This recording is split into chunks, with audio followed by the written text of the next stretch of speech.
The three Dominators, chosen for combat, were scheduled to start their long trans-Pacific flight on May 16th. The selected were all B-32-20 CF versions with the numbers 42 to 108,529, Lady is Fresh, 42 to 108,528, and 42 to 108,532, Hobo Queen 2. After several stops for refueling, the trio arrived at Clark Field in the Philippines on May 24th and May 25th. All spare parts for the planes had been errantly sent to New Guinea. Piloting 528, Major Henry S. Britt noted no less than 32 mechanical issues with the bomber, and in referring to the B-32, said, "This airplane was the poorest combat airplane he had ever flown." As part of Kinney's 5th Bomber Command, the three B-32s were assigned to the 312th Bombardment Group, Light, commanded by Lieutenant Colonel Selman Wells, based at Floridablanca on Luzon. Its 4 squadrons also flew the Douglas A-20 Havoc light bomber. The three Dominators were assigned to the 386th Bombardment Squadron. If combat testing proved successful, it would switch over to Consolidated Volti's bomber, followed by the other squadrons. Optimistically, a total of 3 Dominator groups were planned by the AAF to determine if the B-32 should be authorized for service. 11 combat test missions were devised, from single-plane sorties to raids utilizing all 3.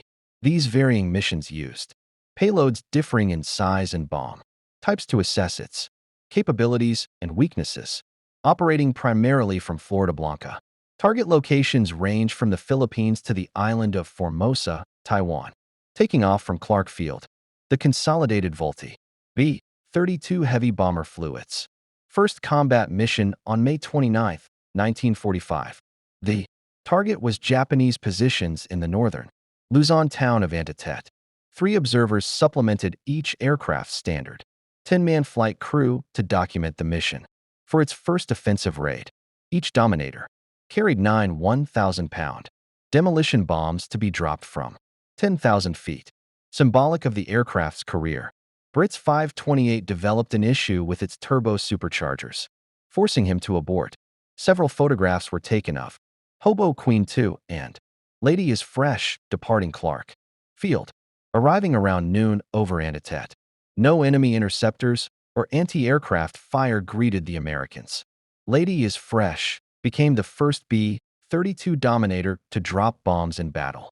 2 weeks later, the same 2 aircraft dropped 40 500-pound demolition bombs each on the Bosco runway on Baton Island. More than half of the payload struck the runway, rendering it unusable. Other test missions included dropping demolition and fragmentation bombs on the hydrobutanol plant on Formosa. Only twice did all 3 Dominators fly a mission together. On June 16th, mission number 5, each plane carried 40 500-pound incendiary bombs for what could be recorded as the B-32's most successful raid, targeting the town of Taito on Formosa's southwest coast. The trio arrived over target mid-morning at an altitude of 19,000 feet, greeted by brief, ineffective flak.